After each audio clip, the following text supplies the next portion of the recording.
Here we are at stage 2 of blown 383 build, 671 supercharger, 2 quick fuel carburetors, 750 double pumpers, which will probably be a little bit too much for this engine, but we'll jet it down a bit.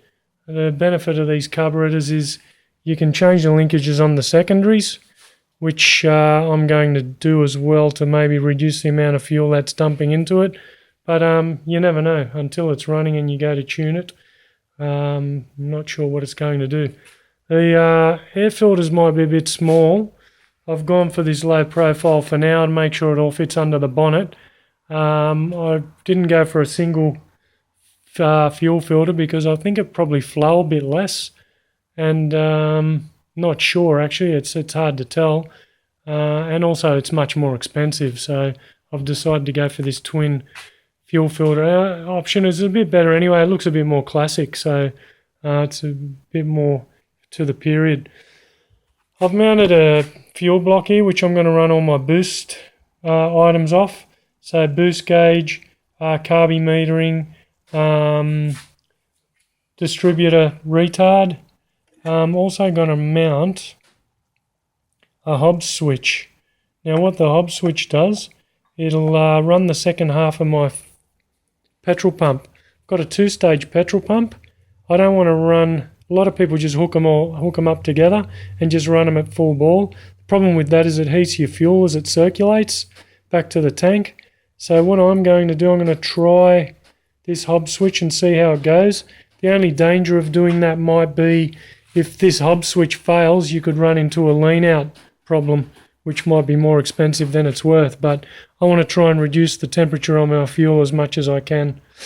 I've got these Aeroflow fuel lines on here. A bit disappointing. They weren't bent properly. To get a pipe bender, bend them up, make them fit nice. They look a lot better now. Enderley linkage, again, it runs over centre and gets locked into position, which is a bit of a pain. They're not designed the best. I'm pretty well maxed out everywhere here.